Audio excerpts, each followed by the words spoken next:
Dua kades jadi tersangka jual beli jabatan. Polda Jawa Timur tangkap penjual 2.500 konten porno anak.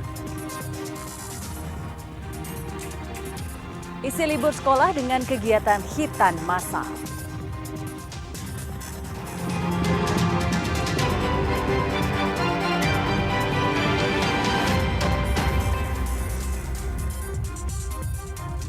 Halo saudara, apa kabar Anda hari ini? Kompas Jatim kembali hadir ke hadapan Anda.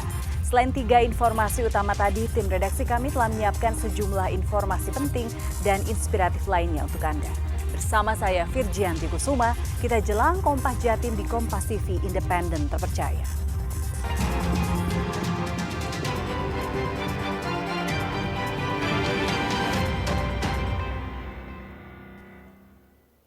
Kita buka Kompas Jatim dengan berita pertama dari Gresik. Polres Gresik membongkar jaringan pencurian uang dengan modus ganjal ATM lintas provinsi. 5 tersangka terpaksa ditembak kakinya karena berusaha melarikan diri dan melawan saat ditangkap.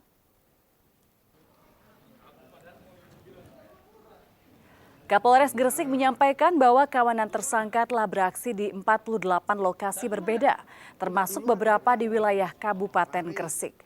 Kawanan tersangka merupakan sindikat yang sudah lama beroperasi dan menyasar korban di berbagai kota besar. Modus yang digunakan para tersangka tergolong klasik, namun masih efektif. Mereka menggunakan tusuk gigi untuk mengganjal slot kartu ATM. Setelah korban kebingungan karena kartunya tertelan, tersangka berpura-pura membantu, meminta nomor PIN lalu menukar kartu korban dengan kartu serupa dan segera menguras isi rekening. Atas perbuatannya, kelima tersangka dijerat pasal 363 KUHP tentang pencurian dengan pemberatan yang ancaman hukumannya maksimal 7 tahun penjara. Modus seperti ini sering terjadi. Kali ini dia menggunakan tusuk gigi. Di modus yang hampir serupa bisa menggunakan kertas plastik. Jadi kertas plastik dimasukkan di dalam mulut ATM sehingga kartu ATM-nya tidak bisa keluar.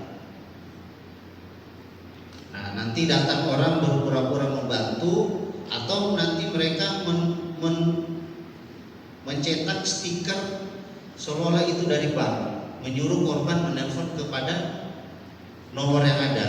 Nah, di situ juga nanti saat korban menelpon, nanti di situ dia meminta PIN dan segala verifikasi terkait data pribadi korban.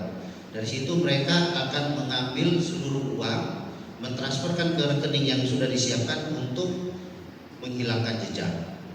2 orang kepala desa aktif dan 1 orang mantan kepala desa di wilayah Kecamatan Tulangan, Sidoarjo, Jawa Timur terkena operasi tangkap tangan oleh Satreskrim Polresta Sidoarjo. Ketiganya terlibat jual beli jabatan perangkat desa dengan barang bukti uang tunai senilai 1,1 miliar rupiah.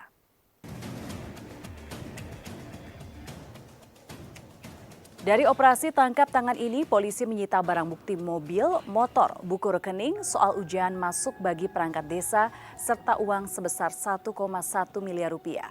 Seluruh barang bukti ini disita dari 3 orang tersangka, yang mana 2 tersangka merupakan kepala desa aktif di Kecamatan Tulangan dan 1 orang mantan kepala desa Banjarsari, Kecamatan Buduran, Sidoarjo. Ketiganya berhasil dibekuk secara terpisah setelah polisi mendapatkan informasi terkait dengan praktek jual beli jabatan untuk perangkat desa. Ketiga tersangka ini memiliki peran yang berbeda, yang mana 2 kepala desa aktif, yakni MAS dan S, bertugas sebagai pencari korban. Sementara 1 mantan kades berinisial SY bertugas sebagai koordinator penerima uang. Pelan Pak Kades.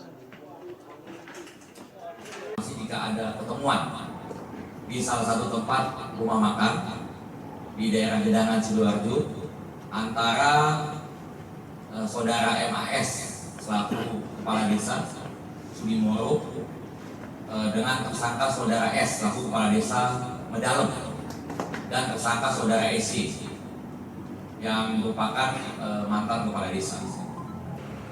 Tentunya motifnya yaitu para pelaku mencari keuntungan ya dari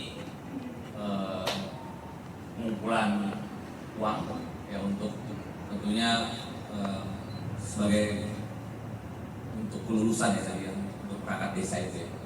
Jadi ini ada keuntungan-keuntungan yang didapatkan dari masing-masing pelaku tersebut yang sekarang sudah diamankan. Polda Jatim menahan 2 pria tersangka pelaku penjual foto dan video porno anak di media sosial. Modusnya tersangka memacari korban dan lakukan video call tanpa busana lalu direkam kemudian disebarkan. Kedua pelaku penyebar dan penjual video porno anak tersebut berinisial RYP, 18 tahun, seorang karyawan swasta asal Magelang, Jawa Tengah, dan ASF, 23 tahun, mahasiswa asal Bangka Belitung. Penangkapan kedua tersangka ini berawal dari laporan ke kepolisian beberapa waktu lalu. Kedua tersangka mendapatkan video dari berbagai cara, mulai dari sindikat perdagangan video porno hingga dari para korban langsung. Modusnya tersangka memacari korban terlebih dahulu. Dari tangan tersangka polisi menyita barang bukti diantaranya ponsel serta screenshot video-video asusila. Sedikitnya terdapat sekitar 2.500 video pornografi anak dari berbagai daerah dan negara. Di mana tersangka ini berperan dalam pembuatan dan mengoperasikan akun Instagram, TikTok, dan WhatsApp untuk menyiarkan, mendistribusikan, mentransmisikan, dan membuat dapat diaksesnya foto dan video pornografi anak. Tersangka juga mendapatkan foto asusila atau video pornografi tersebut dari korban selama menjalani hubungan pacaran.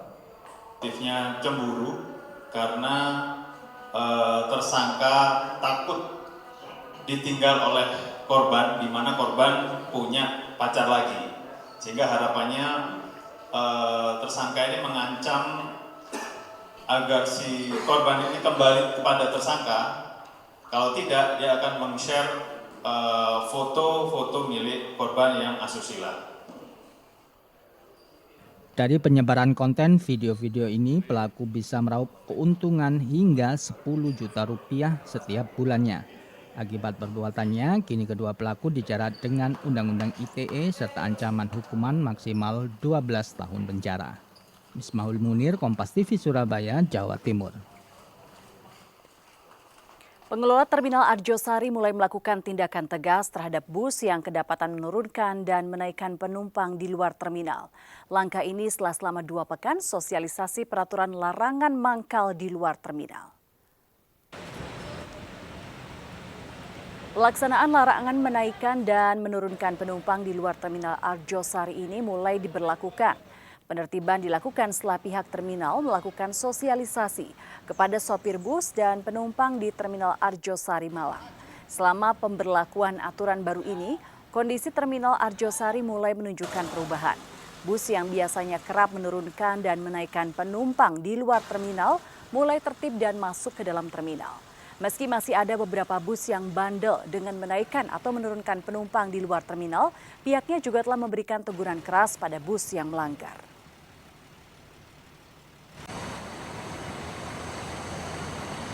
Yang pertama, kami harus terus tidak boleh berhenti untuk menghalau penumpang, terutama agar penumpang itu masuk naik turun di dalam terminal. Karena dari pantauan 3 hari ini beberapa titik itu penumpang masih ada di situ. Contohnya di Indomaret depan. Jadi kalau misalnya penumpangnya itu masih ada di Indomaret depan, otomatis bis akan berhenti di situ gitu loh. Jadi petugas kami sudah kami tempatkan di sana. Tujuannya untuk menghalau supaya penumpang itu masuk naik dari dalam terminal. Saudara, pengurusan administrasi kependudukan di Kabupaten Madiun, Jawa Timur meningkat di masa libur sekolah. Pemohon IKTP didominasi perekaman KTP elektronik oleh para pemula. Memanfaatkan libur sekolah, sejumlah remaja di Kabupaten Madiun ramai mendatangi mal pelayanan publik. Permohonan administrasi kependudukan berupa eKTP didominasi perekaman KTP elektronik khususnya bagi para pemula. Pemohon rekam KTP elektronik meningkat 50% dari biasanya. Jika hari biasa sebelum libur, per hari loket Dinas Kependudukan dan Pencatatan Sipil melayani sekitar 20 orang pemohon. kini meningkat sampai 40 pemohon per hari. Memang menjelang liburan ini ada peningkatan, khususnya perekaman KTP elektronik. Dari pemula itu ya dimulai usia 16 tahun, itu bisa untuk perekaman. Di mal pelayanan publik bisa, di kecamatan juga bisa. Selain itu dari tim kami Dukcapil hari Rabu dan Minggu juga pelayanan keliling ke desa-desa. Itu memang ada peningkatan, sekitar 50% dari hari biasa. Dinas Kependudukan dan Pencatatan Sipil Kabupaten Madiun memastikan belangko KTP elektronik bisa mencukupi. Diprediksi kebutuhan belangko per hari sekitar 200 keping selama musim libur sekolah. Kepentingannya di Dukcapil tadi apa? Buat KTP. Buat KTP baru? Iya. Sebelumnya sudah pernah punya? Oh belum ya, baru kali ini perekaman. Gitu. Terus ini tadi gimana hasilnya? Hasilnya nunggu besok. Oh nunggu besok. Tapi tadi sudah tahapannya apa aja? Foto dan apa? Foto dan Mengisi data itu. ya, Mengisi data. Gimana untuk pelayanannya gimana? Mudah apa enggak? Mudah ya. Kalau harapannya nanti gimana Mas? Cepat jadi atau gimana? Cepat jadi. Sementara itu, pelayanan di luar mal pelayanan publik menggunakan kendaraan operasional juga masih berjalan. Pelayanan di desa-desa saat ini juga menunjukkan peningkatan yang signifikan. Imam Iswanto, Kompas TV Kabupaten Madiun, Jawa Timur.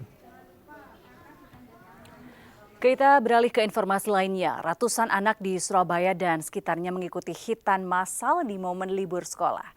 Kegiatan sosial ini diinisiasi oleh PT Sier Surabaya berkolaborasi dengan pemerintah Provinsi Jawa Timur.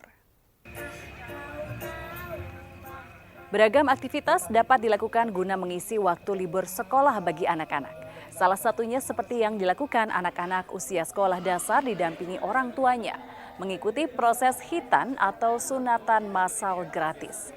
Hitan massal gratis ini diselenggarakan oleh PT Sier bekerjasama dengan Pemprov Jawa Timur melalui Dinas Sosial dan Dinas Pemberdayaan Perempuan, Perlindungan Anak dan Kependudukan Provinsi Jawa Timur (DP3AK Jatim). Terdata 200 anak dari masyarakat umum, anak pengemudi ojek online, dan panti asuhan mengikuti proses hitan ini. Kegiatan serupa rencananya akan terus berlangsung guna membantu masyarakat kurang mampu di Jawa Timur. PT Sier yang luar biasa mengawali Hari Anak Nasional menyelenggarakan hitan massal dan diperuntukkan untuk mereka yang memang perlu dibantu secara gratis untuk pelaksanaan ini. Dan tentunya ini adalah tidak salah satu kegiatan yang bekerjasama, tapi PT Sier ini sering bekerjasama untuk urusan-urusan masalah kejahatan sosial. Lepasin pas libur sekolah? Iya. Kenapa? Biar enak, cepat sembuhnya. Biar senang. Memang sudah pengen sunat ini? Kelas berapa? 5. Lama nggak tadi proses sunatnya? Bentar. Bentar ya. Sakit? Enggak. Wapres Gibran panen kopi, petani keluhkan harga pupuk mahal. Nantikan informasi selengkapnya usai jeda berikut. Tetaplah bersama kami di Kompas Jatim.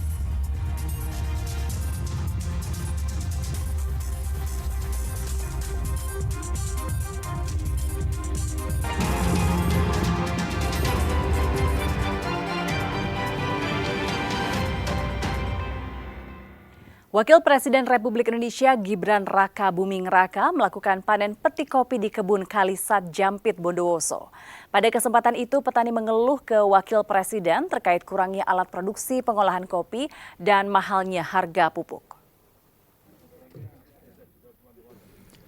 Didampingi Gubernur dan Wakil Gubernur Jawa Timur beserta rombongan, Wakil Presiden Republik Indonesia Gibran Raka Buming Raka memanen kopi di kebun kopi Kalisat Jampit, Kecamatan Ijen, Bondowoso. Tak hanya mendapat penjelasan dari pihak perusahaan terbatas Perkebunan Nusantara, Wakil Presiden Gibran Raka Buming Raka juga melakukan panen petik kopi jenis Arabica, sekaligus menyapa para petani dan pemetik kopi. Pada kesempatan itu, para petani kopi ini menyampaikan kebutuhan peralatan pengolahan kopi yang modern dan mengeluhkan harga pupuk mahal serta harga jual kopi yang masih dirasa murah. Kopi dalam bentuk ceri atau baru petik masih dihargai Rp15.000 dan kopi bentuk green bean atau sudah kering seharga Rp110.000. Menurut petani, harga itu dirasa sangat murah di tengah biaya produksi yang sangat mahal. Kita memang intens sekali untuk mengawal program-program dari Pak Presiden, khusus untuk kopi ini, ya karena kopi Indonesia ini sudah mendunia. Kita ini produsen kopi nomor 4 dunia, kita pastikan kualitasnya terjaga dan kuantitinya mencukupi kebutuhan dunia. Jadi dari tahun ke tahun permintaannya terus meningkat. Jadi ini sekarang PR-nya ya hampir sama seperti tebu, beras dan lain-lainnya. Pengadaan alat-alat modern, pupuk yang mudah terjangkau, bibit, ini akan kita kawal terus. Selain itu, peralatan mesin pengolahan kopi modern akan menghasilkan kopi yang berkualitas sehingga dapat bersaing dengan pasar dunia. Kebutuhan pupuk pun sangat penting untuk kesuburan tanaman kopi sehingga dapat meningkatkan jumlah produksi kopi. Pak, selain harga, apa ini harapannya, Pak? Kalau untuk selain harga, yaitu meningkatkan produktivitas, Pak. Dan kendala-kendala kami yang ada di perhutani gitu. Kalau pupuk itu kami minta ya harganya lebih diturunkan lagi, karena kalau kopi kami itu tidak dipupuk, Pak, itu produktivitasnya kurang bagus, Pak. Saat ini luas lahan tanaman kopi di wilayah Kecamatan Ijen, Bondowoso mencapai 20.000 hektar yang terdiri dari tanaman kopi jenis kopi Arabica dan kopi Robusta. Ernawan Mustika, Kompas TV, Bondowoso, Jawa Timur. Tanaman tembakau di Kabupaten Madiun diserang hama ulat. Akibatnya kualitas menurun karena daun berlubang. Petani merugi karena saat ini memasuki masa panen. Petani tembakau di wilayah lereng Gunung Wilis, Kecamatan Kare, Kabupaten Madiun terancam merugi pada masa panen tembakau kali ini. Dampaknya kualitas tembakau jadi menurun. Sementara petani sudah berupaya membasmi dengan cara menyemprot cairan insektisida.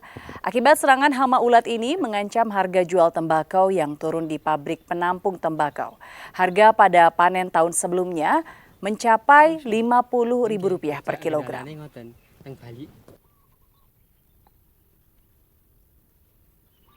Jadi saat ini yang di Kare ini yang tanam awal sekitar akhir Februari sampai dengan Maret ini sudah mulai memasuki masa panen. Jadi memang kita di Kare ini kan sulit air, makanya kita untuk tanam tembakau kita mengandalkan air hujan, makanya ditanam di saat masih ada hujan. Kendalanya itu ulat, Mas. Ulat itu sulit ditangani. Itu pengaruhnya pada apa, Pak? Ini daun ini seperti ini, Mas. Ini bolong-bolongnya. Rusak ya. Ini sudah ada penanganan, Pak, untuk ulat itu? Ini ya sudah ada penyemprotan tapi ya belum maksimal lah, masih bandel lah ulatnya. PT KAI dan Kejaksaan bersinergi untuk mengamankan aset negara yang dikelola KAI di berbagai wilayah di Jawa Timur. Kerjasama ini meliputi pendampingan hukum, percepatan sertifikasi, dan langkah tegas terhadap upaya penguasaan aset secara ilegal. Data dari PT KAI hingga saat ini mengelola aset tanah seluas lebih dari 327 meter persegi, termasuk 16.000 unit rumah perusahaan dan 3.000 lebih unit bangunan dinas di berbagai wilayah operasional. Dari jumlah tersebut masih terdapat tanah dan rumah yang dimanfaatkan secara ilegal oleh oknum yang tidak bertanggung jawab, baik sebagai rumah hunian maupun dikomersilkan atau disewakan. Dari persoalan tersebut, PT KAI bekerjasama dengan lintas sektor dan lembaga seperti Kejaksaan, Kepolisian hingga kantor wilayah ATR BPN untuk mengembalikan aset tersebut ke negara yang dikelola KAI. Berbagai upaya juga dikencarkan, salah satunya sertifikasi tanah KAI yang ditargetkan akan tuntas dalam kurun waktu 4 tahun mendatang. Surabaya menjadi salah satu kota dengan aset tanah dan rumah KAI yang masih banyak digunakan secara ilegal oleh oknum. Itu memang aset negara yang dikelola oleh KAI kan. Jadi pertama sebetulnya persuasif. kami mengedepankan humanisme juga, bagaimana mereka menyewa sesuai dengan kemampuan mereka juga. Tapi bila mana kemudian itu tidak terjadi kesepakatan, kemudian ini ya kami harus berlandaskan hukum yang berlaku. Selain berkolaborasi dengan aparat penegak hukum dan lembaga terkait, KAI juga aktif bekerjasama dengan Arsip Nasional Republik Indonesia atau ANRI dan Nasional Arsip Nederland untuk memperoleh dokumen historis pendukung legalitas aset. Kolaborasi ini menjadi fondasi penting dalam memperkuat bukti kepemilikan sah atas aset-aset strategis negara. Alfian Rahman, Kompas TV Surabaya, Jawa Timur. Menikmati kesejukan wisata air sumber Jiput akan kami hadirkan usai jeda berikut. Tetaplah bersama kami.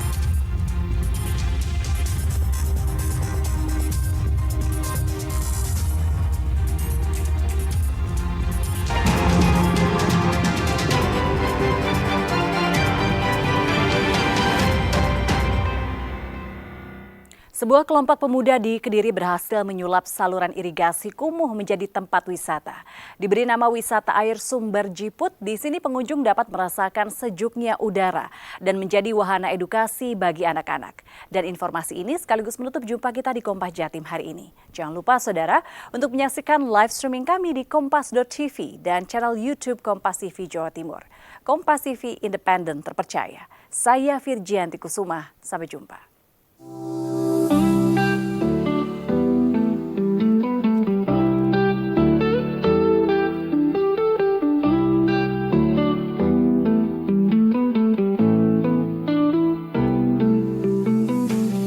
Pelestarian alam yang baik mampu menciptakan destinasi wisata alam yang menarik. Hal itu tergambar seperti di Sumber Jiput, Kota Kediri. Para pengunjung dari berbagai daerah datang untuk melepas penat kesehariannya. Peremajaan Sumber Jiput dilakukan pada tahun 2019 lalu saat terjadi COVID-19. Awalnya, tempat wisata itu hanya saluran irigasi yang kumuh dan tidak terawat. Kelompok pemuda Kelurahan Rejomulyo tergerak hatinya dan bergotong royong untuk membuat wisata air yang asri. Berkat ketekunan dan kerja keras mereka, wisata Sumber Jiput kini selalu ramai oleh pengunjung. Pengelola wisata mengaku setiap akhir pekan lebih dari 500 orang datang ke tempat wisata Sumber Jiput ini. Suasana yang sejuk dan kesegaran air membuat daya tarik tersendiri bagi wisatawan. Pengunjung datang dari berbagai daerah, mulai Surabaya, Malang, hingga Kalimantan. Selain menikmati kesejukan udara, pengunjung juga bisa mengenal berbagai jenis ikan yang ada di Sumber Jiput.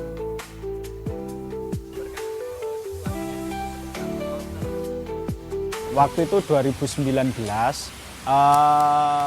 kalau kondisinya masih kotor, masih kumuh karena banyak pohon-pohon liar yang bermunculan lah waktu itu masih belum terkelola sama sekali, jadi kesannya itu masih kotor, cintrum kalau bahasa orang dulu. Jadi dari yang terlihat kumuh itu, kita dengan teman-teman Karang Taruna waktu itu mengajak kerja bakti untuk bersih-bersih. Kalau di sini adalah salah satu tempat sebagai rujukan P5 juga, Mas ya. Jadi di sini menawarkan edukasi terkait ikan, flora seperti itu. Jadi banyak anak-anak kecil atau bahkan dari sekolah-sekolah atau instansi yang datang ke sini untuk mengadakan P5, Mas. Jadi ngasih makan ikan biasanya sambil menggambar seperti itu. Sementara itu salah satu pengunjung mengaku tempat wisata Sumber Jiput memiliki udara yang sejuk dan nyaman. Selain itu, tidak adanya penarikan biaya masuk juga menjadi salah satu faktor ketertarikan pengunjung untuk datang ke tempat ini. Nah, kalau di sini mungkin masuknya gratis ya, cuman kita bisa ngasih makan ikan, cuma beli pakannya aja 1.000-an, kita bisa menikmati wisata ini dengan keluarga, dengan anak-anak gitu. Itu sih terjangkau dan juga tempatnya asri, enak, nyaman gitu. Untuk membuat wisata ini lebih menarik, pengelola menyediakan wahana perahu bagi pengunjung yang ingin mengelilingi area Sumber Jiput. Cukup merogoh kocek 10.000 saja, pengunjung bisa lebih dekat melihat aneka jenis ikan. Dan sebagai pelengkap, pengelola juga menyediakan fasilitas terapi ikan gurava yang berfungsi untuk membersihkan kulit. Ismail Hasan, Kompas TV, Kediri, Jawa Timur.